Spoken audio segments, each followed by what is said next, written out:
2026년 1월 26일. 이 날짜 아마 기억해 두셔야 할 겁니다. 왜냐하면요, 이날 우리나라 금융시장에서 정말 역사에 남을 만한 어마어마한 일이 벌어졌거든요. 지금부터 그날의 기록을 한번 따라가 보겠습니다. 이게요, 그냥 주가가 좀 올랐다, 이런 수준이 아니에요. 말 그대로 시장이 폭발했다고 해야 맞을 겁니다.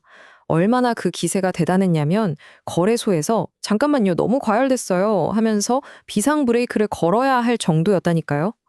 도대체 그날 무슨 일이 있었던 걸까요? 자, 숫자로 먼저 보여드릴게요. 무려 플러스 7.09%. 우리나라 기술주 중심의 코스닥 시장이요. 단 하루 만에 이렇게나 뛰어오른 겁니다.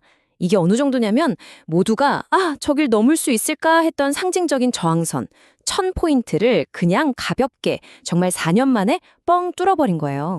이 정도의 급등은 시장에서도 좀처럼 보기 드문 일이라서 결국 사이드카라는 게 발동됐습니다. 이게 뭐냐면 시장의 비상 브레이크 같은 거예요.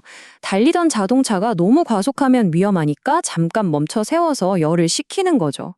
그러니까 사이드카가 발동됐다는 건 시장의 분위기가 완전히 그야말로 순식간에 공포에서 탐욕으로 확 돌아섰다는 아주 강력한 증거가 되는 겁니다. 자, 그런데 이런 엄청난 폭등이 그냥 아무 이유 없이 일어났을까요? 절대 아니죠. 이 모든 일의 시작점, 그 불꽃을 당긴 건 바로 정치권에서 나온 하나의 비전, 아주 야심찬 목표였습니다. 바로 이 한마디였습니다. 코스피 5000 시대가 가능하다면 코스닥 3000 시대도 불가능하지 않다. 와, 이 말이 시장에 던져진 순간 투자자들은 바로 알아차린 거죠. 이제 판이 바뀌는구나. 그동안 소외됐던 코스닥에 정부가 힘을 실어주려는 거구나 하고 말이죠. 모든 관심이 코스닥으로 쏠리기 시작한 겁니다. 그럼 코스닥 3000이라는 목표를 뭘로 달성하겠다는 걸까요? 그냥 구호만 외친 게 아니었습니다. 아주 구체적이고 어떻게 보면 좀 파격적인 계획들이 뒤따랐어요. 첫째, 토큰 증권, 바로 STO입니다.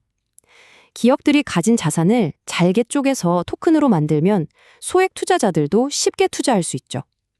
둘째, 원활함 1대1로 연동되는 스테이블 코인을 만들어서 24시간 언제든 거래할 수 있게 하겠다는 겁니다. 한마디로 블록체인이라는 신기술로 한국 금융시장의 체질을 아예 바꿔버리겠다는 정말 대담한 구상이었던 거죠. 자, 이렇게 큰 그림이 제시되니까 시장의 큰 손들이 움직이기 시작했습니다. 이 담대한 비전이 과연 단 하루 만에 어떻게 수조 원이라는 어마어마한 돈의 물줄기를 바꿔놓았는지 지금부터 한번 따라가 보시죠. 이날 시장에서는요, 정말 흥미로운 대결 구도가 펼쳐졌습니다. 바로 개미 대 거인의 대결이었죠. 우리 개인 투자자들, 개미들은 드디어 올랐다. 이쯤에서 팔고 나가자 하는 심리가 강했어요. 그런데요, 연기금이나 자산운용사 같은 거인들, 즉 기관 투자자들은 생각이 완전히 달랐습니다. 아니야, 이건 단순한 반등이 아니야.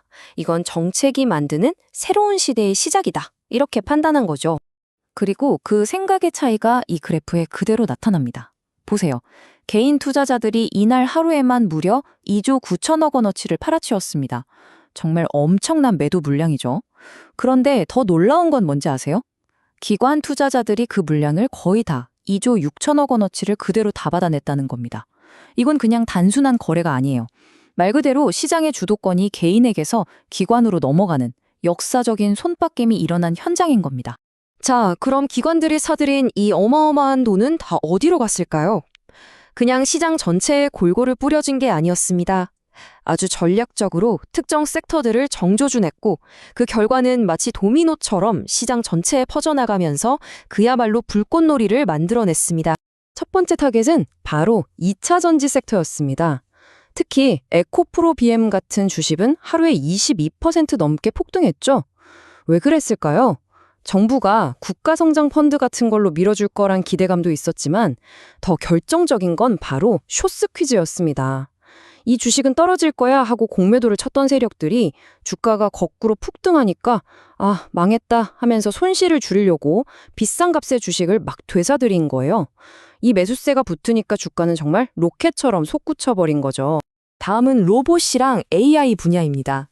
레인보우 로보틱스 같은 경우는 거의 상한가까지 치솟았는데요. 여기엔 아주 구체적인 인수합병 루머가 있었습니다. 바로 우리나라 대표 기업인 삼상이 움직인다는 소문이었죠. 시장은 이걸 보고 드디어 대기업들이 쌓아둔 현금을 풀어서 코스닥에 기술력 있는 회사들을 사들이는구나 하는 강력한 신호로 해석한 겁니다. 바이오 제약 섹터도 빼놓을 수 없죠. 그동안 바이오는 미래의 꿈을 먹고 자란다는 이미지가 강했잖아요. 그런데 이날은 달랐습니다. 꿈이 아니라 실적으로 증명하기 시작했어요. 알테오젠이나 ABL 바이오 같은 회사들이 해외에 기술을 수출해서 실제로 돈을 벌어들이고 있다는 게 확인되면서 이제 진짜 돈을 버는구나 하는 믿음이 확 퍼진 거죠. 그리고 마지막으로 이런 잔치가 벌어지면 누가 가장 신날까요? 바로 판을 깔아주는 사람들이죠. 핀테크 그리고 증권사들입니다. 미래에스 증권 같은 곳은 16% 넘게 올랐어요. 생각해보세요. 거래량이 이렇게 터지는데 수수료 수입이 얼마나 늘겠어요? 게다가 앞으로 토큰 증권 시대가 열리면 그 모든 인프라를 이 회사들이 맡게 될 테니 이건 뭐 현재와 미래의 수혜를 동시에 받는 셈이었던 겁니다. 자, 이렇게 정신없는 하루가 지나갔습니다. 정말 모든 섹터가 불타올랐던 역사적인 날이었죠. 그런데 이제 가장 중요한 질문이 남습니다. 그래서 이 모든 게 거대한 버블의 시작일까요? 아니면 우리가 한 번도 보지 못했던 새로운 금융세계의 문이 열린 걸까요? 우리는 지금 바로 그 갈림길에 서 있습니다. 앞으로 펼쳐질 미래는 크게 세 가지 길로 나눠볼 수 있을 것 같아요. 첫 번째, 가장 긍정적인 시나리오는요. 정부 정책이 착착 진행되고 기관 자금이 계속 들어오면서 코스닥 1200까지 가는 겁니다.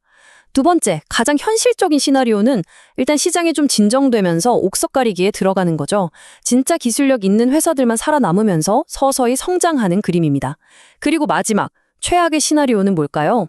정책은 지지부진하고 그때 너무 과열됐었어 하면서 모든 상승분을 반납하는 말 그대로 거품이 터지는 경우입니다. 분명한 건 2026년 1월 26일은 모든 걸 바꿔놓았다는 겁니다. 우리는 과연 새로운 디지털 금융시대의 장엄한 서막을 본 걸까요? 아니면 곧 꺼져버릴 가장 화려한 불꽃놀이의 절정을 목격한 것뿐일까요? 그 답은 앞으로의 시장이 보여줄 겁니다.